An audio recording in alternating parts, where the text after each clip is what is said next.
Sebelum lanjut, admin minta tolong untuk bantu channel ini dengan cara klik subscribe dan aktifkan notifikasi loncengnya karena subscribe kalian akan berguna untuk channel ini. Tolong bantu subscribe.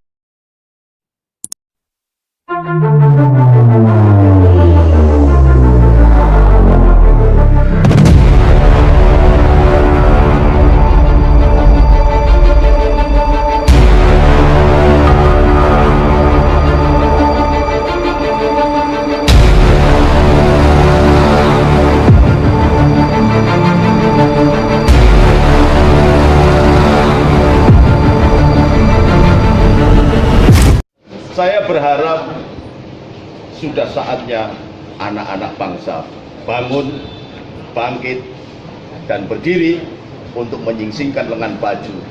Bumi Pertiwi memanggil kalian. Amin. Negara diambang kehancuran. Amin. Jangan bilang ada indikator apa tidak ada indikatornya. Goblok kalau tidak bisa melihat itu. Dan jangan tanya kepada kiai, kok kenapa kok ngomong begitu ada indikatornya. Nggak usah jadi kiai kalau tidak. Terus ini sudah pertarungan antar etnis, antar bangsa, antar suku, antar agama. Sudah merebak kemana-mana. Memang sampai picek semua apa nggak menonton internet apa nggak baca internet, nggak buka internet. Jangan bertanya dengan pertanyaan-pertanyaan yang konyol gitu loh. Ini bangsa sudah diambang kehancuran. Pemimpin-pemimpin kita itu tidak ada yang benar di mata pendahulunya atau di mata setelahnya. Mulai Bung Karno dianggap tukang kawin, ganti Pak Harto dianggap tukang korupsi, ganti Habibie kebangsaannya double, diganti Gus Dur, ganti Gus Dur, diturunkan juga yang ulama yang enggak duit aja nggak ngerti, dicap korupsi, duit aja nggak pernah ngerti. Sempat saya tanya Gus, sampai kenapa nggak mundur saja sih Gus? Saya malah dimarahi oleh Gus Dur. Saya jalan ke depan aja nggak bisa, masa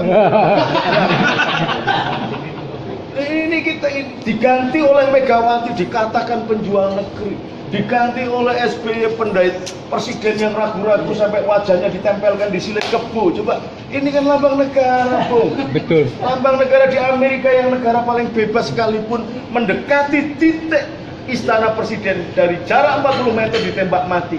Kita enggak. Jangan begitu. Sudahlah, saya dulu pendukung Gus Dur diturunkan, sakitnya masih di sini. Jangan terulang lagi. Kalau memang jantan mau nurunin Jokowi, tarung dengan sistem yang ada. Ya. Jangan dibiasakan mengimpis presiden. Jangan. Itu merupakan budaya yang biadab dan tidak jantan. Kalau mau berjuang jadi pemimpin, ya berjuang dengan benar.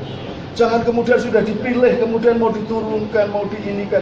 Jangan bertanya apa indikatornya ada, apa perlawannya. Lu sampai ini baca apa enggak, wartawan mau goblok-goblok gitu. Gimana sih? Lu yang nulis sampai sendiri kok pertanyaannya begitu. Jangan, saya dari desa, Sorbet Pring, didik santri-santri yang benar. Ini jadi hilang semuanya.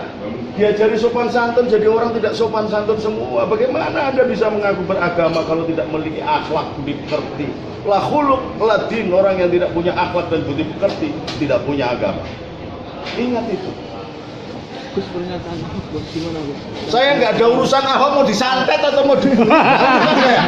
Tanggapannya Gus. Ini Ahok itu kan hanya tentang gubernur aja. Gubernur DKI itu tidak didukung oleh bupati-bupati, bupatinya cuma diangkat jajak rasa cuwil aja. Kenapa kok jadi geger? Karena anggarannya besar. Artinya siapa yang mau jadi gubernur calon rampok negara, gitu loh. Siapa yang mau jadi gubernur itu cuma royoan duit saja. Mantap. Apa yang sudah dilakukan gubernur sampai sekarang? Bedanya apa gubernur DKI sama gubernur yang lain? Kenapa di sini jadi ributnya ndak karuan? Sasarannya bukan Ahok. Sasarannya guling ke Jokowi, bar kuwi dibentuk konsorsium.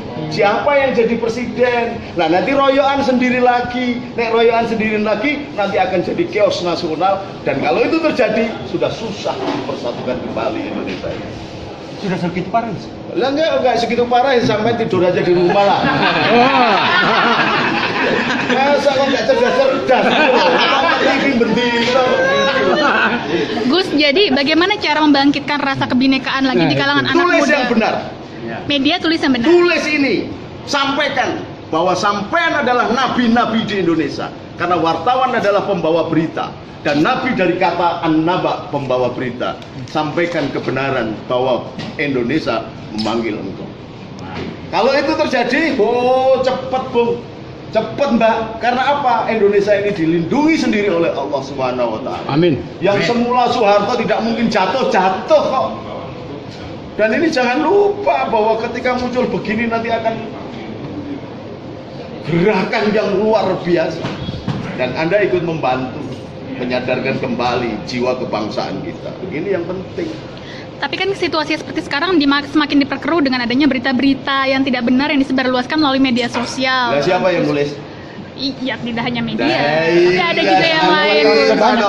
Berarti di situ ada ketika engkau mengkolek informasi, yang menarik itu konflik, yang menarik itu sara, yang menarik itu kemanusiaan, human interest. Nah, tolong dipadukan yang baik.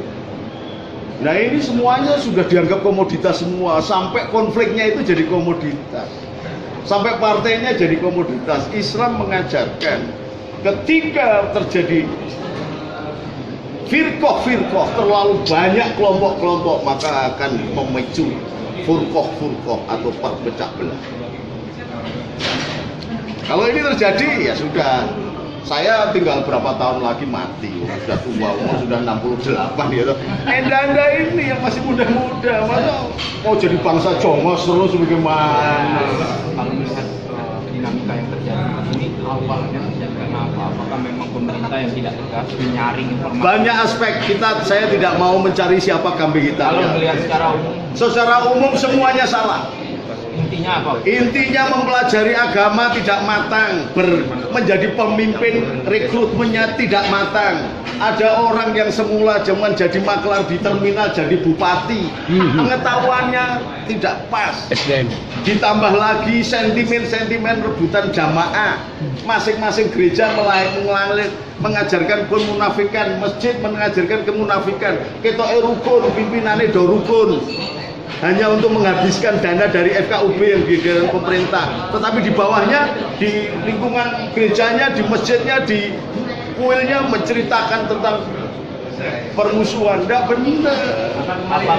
Apa karena terkait pendidikan juga? Enggak, pendidikannya tinggi-tinggi. Zaman dulu bisa merdeka, orang lulusan SD aja bisa jadi pejabat tinggi. Sekarang ini S1 aja nggak ada artinya.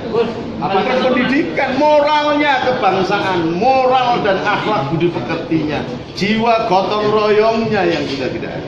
Apa itu terkait yang pelajaran PMP yang sudah? Ya nggak ada kok, PMP Pancasila nggak ada, budi pekerti nggak ada. Bagaimana sampai bisa menjadi bangsa yang bermoral kalau itu tidak ada? Gimana gerakan-gerakan semacam apa? Kembalikan ajaran Pancasila. Kalau P4 dulu dipakai oleh rejim tertentu, ya tolong P4 tapi yang tidak dipakai. Dirikan lembaga independen. Sekarang ini yang bikin malah lembaga hukum yang saling tumpang tindih. Ada jaksa, ada polisi, ada hakim, ada lembaga ombudsman, ada KPK, masih ada ini. Tumpang tindih gak karuan, masing-masing butuh setoran, Bung. Jadi makin kacau. Kembali ke sistem lama, konstitusi. Kembali ke Undang-Undang Dasar 45 yang asli. Intinya Itu adalah produk bangsa ini, bukan produk amandemen yang dicampur adukan. Amerika merdeka 150 tahun, tetapi baru berapa kali di amandemen. Dan undang-undang aslinya masih utuh. Kita baru merdeka berapa tahun, undang-undang dasarnya sudah di amandemen. Dari pasal 37 menjadi 137, itu bukan amandemen. Itu perombakan terhadap undang-undang dasar 45. Dan kita bukan Indonesia, Bu. Jadi berubah, mau silakan. Makanya ini kita akan mengajak, kenali lagi Bhinneka Tunggal Ikanya, Pancasilanya, bahwa gotong royong, bahwa sudah tidak ada kewajibanmu ente sebagai bangsa Indonesia berkewajiban membangkitkan ini negerimu. Kamu mulai lahir, mati, cari kerjaan, ngising di sini kok tidak bertanggung jawab, munafik sampai tidak bakal masuk surga. Apapun agamanya. Makasih. Ya. 0818 033.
Demokrasi